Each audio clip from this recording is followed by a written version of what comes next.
Hello আমার প্রিয় ছাত্রছাত্রী বন্ধুরা, আমি তোমাদের অমিতাভ স্যার। সবাইকে আমার ইউটিউব চ্যানেলে স্বাগত জানাচ্ছি। আজকে নিউট্রিশনের যে পঞ্চম ক্লাসটা আমি করাচ্ছি, এখানেও কিছু গুরুত্বপূর্ণ প্রশ্ন এবং উত্তর একসঙ্গে আলোচনা করব। তোমরা ঠিকঠাকভাবে সেগুলো ফলো করো, তাহলে অবশ্যই তোমাদের সেগুলো বিভিন্ন রকম পরীক্ষার সময় কাজে লাগবে। তো আজকে আমি শুরু করছি, ভালো মতো ফলো করো। প্রথমটা বিএমআর, এটা পুরো কথা বেসাল মেটাবলিক রেট, এটা সবাই জানো আশা করছি।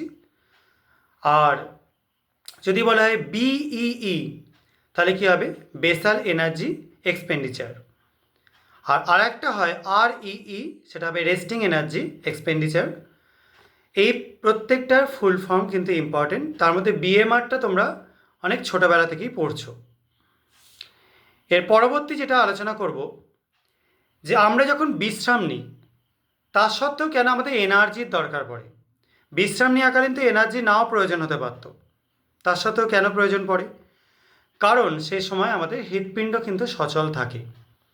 হৃৎপিণ্ড কিন্তু কোনো সময় তার কাজ বন্ধ করে না, এবং ন্যূনতম এই হৃৎপিণ্ডকে চালানোর জন্য যে পরিমাণ এনার্জি বা শক্তি দরকার, সেটাই আমাদের কিন্তু খরচ হয় শরীর থেকে। নেক্সট চলে আসি, এই যে থাইরয়েড গ্রন্থির সক্রিয়তা যখন বেড়ে যায়, তখন আমাদের দেহে শক্তির চাহিদা কত গুণ বাড়ে? কত গুণ বাড়ের থেকে বলা ভালো কত গুণ হয়ে যায়, এটা অবশ্যই হয়ে যায় প্রায় দ্বিগুণের কাছাকাছি। প্রায় দ্বিগুণ শক্তি লাগে আমাদের তখন, যখন থাইরয়েড গ্রন্থির সক্রিয়তা অত্যধিক বেড়ে যায়। ঠিক আছে, নেক্সট চলে আসি, একজন দুগ্ধ প্রদানকারী মহিলা বা ল্যাকটেটিং মাদার, তিনি অ্যাভারেজে কত এমএল দুগ্ধ নিঃসরণ করতে পারেন? এটা কিন্তু ভ্যারি করে, এটা একটা নির্দিষ্ট মাপ পাওয়া যায় না, তাহলেও মোটামুটি 650 ml এর কাছাকাছি অ্যাভারেজ। আর গর্ভাবস্থায় স্ত্রীলোকদের জেনারেলি শক্তির চাহিদা বাড়ে কেন? কারণ যেহেতু তারা সন্তানকে গর্ভে ধারণ করছেন, সেই কারণে তাদের কিন্তু অতিরিক্ত শক্তির দরকার পড়ে এই গর্ভস্থ সন্তানের অবশ্যই শারীরবৃত্তীয় যে প্রক্রিয়াগুলো আছে সেগুলোকে মেনটেন করানোর জন্য। এরপর চলে আসি, স্ত্রীলোকদের ক্ষেত্রে বিএমআরটা পুরুষের তুলনায় কম হয় কেন? কারণ স্ত্রীলোকদের দেহে কিন্তু পুরুষের থেকে অনেক বেশি ফ্যাট থাকে। এই ফ্যাট থাকবার জন্য কিন্তু স্ত্রীলোকদের দেহে জেনারেলি শক্তিটা স্টোর হয়, অর্থাৎ খাদ্যবস্তু যা তারা গ্রহণ করেন তার অনেকটাই স্টোর হয়ে যায় ফ্যাটে, যেটা পুরুষ দেহে হয় না। সেই জন্য পুরুষ দেহে স্ত্রীলোকদের থেকে অনেক বেশি পরিমাণ শক্তি খরচ হয়, সেই জন্য বিএমআরটাও বেশি হয়। আর থার্ড ট্রাইমেস্টার যেটা হয়, এই থার্ড ট্রাইমেস্টারে জেনারেলি কিন্তু শক্তির চাহিদা মহিলাদের বাড়ে, তখন কিন্তু বিএমআর বেড়ে যায়। গর্ভাবস্থায় বিএমআর বাড়ে, সেটাই কিন্তু ব্যাপারটা অন্যরকম হয়। এই থার্ড ট্রাইমেস্টারে কিন্তু ম্যাক্সিমাম এনার্জিটা লাগে, ঠিক আছে, ফার্স্ট সেকেন্ডের তুলনায়। এবার চলে আসছি, যে এই যে তাপন মূল্য বা ক্যালোরিফিক ভ্যালু, এটা মাপা হয় কোন যন্ত্রের সাহায্যে? এটা অবশ্যই তোমরা জানো, বম ক্যালোরিমিটার বলে একটা যন্ত্র আছে, সেই যন্ত্রের সাহায্যে তাপন মূল্য মাপা হয়।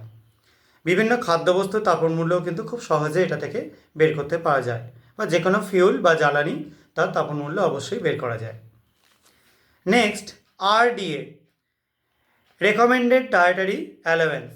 এই আরডিএ আমাদের কাছে কিন্তু খুব গুরুত্বপূর্ণ, এবং এই আরডিএটার পুরো কথা অবশ্যই অনেক সময় কাজে লাগে।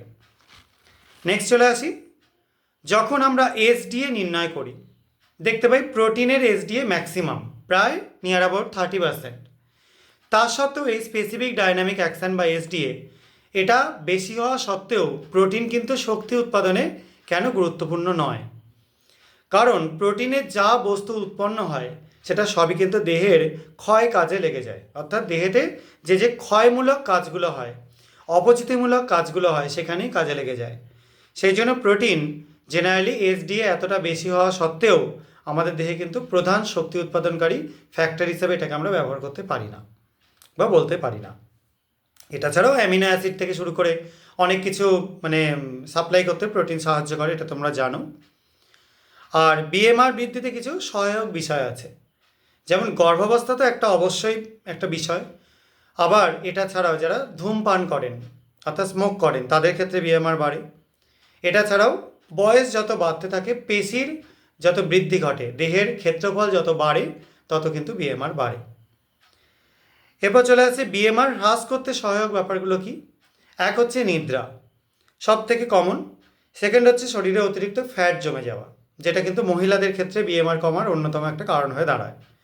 এটা ছাড়াও বয়স্ক যত মানুষ হতে থাকেন, এজেড পার্সন হতে থাকেন তত, আর অপুষ্টিজনিত কারণে বা ম্যালনিউট্রিশন জনিত কারণেও বিএমআর কমতে পারে। আর প্রতি ডিগ্রি সেলসিয়াসে বিএমআর কত শতাংশ বৃদ্ধি পায় যদি হিসাব করা হয়, এটা কিন্তু মোটামুটি 12 থেকে 13% অথবা 13.5%-এর কাছাকাছি বিএমআর বেড়ে যায়। ঠিক আছে, তো আজকে আমি এ কটাই আলোচনা করলাম।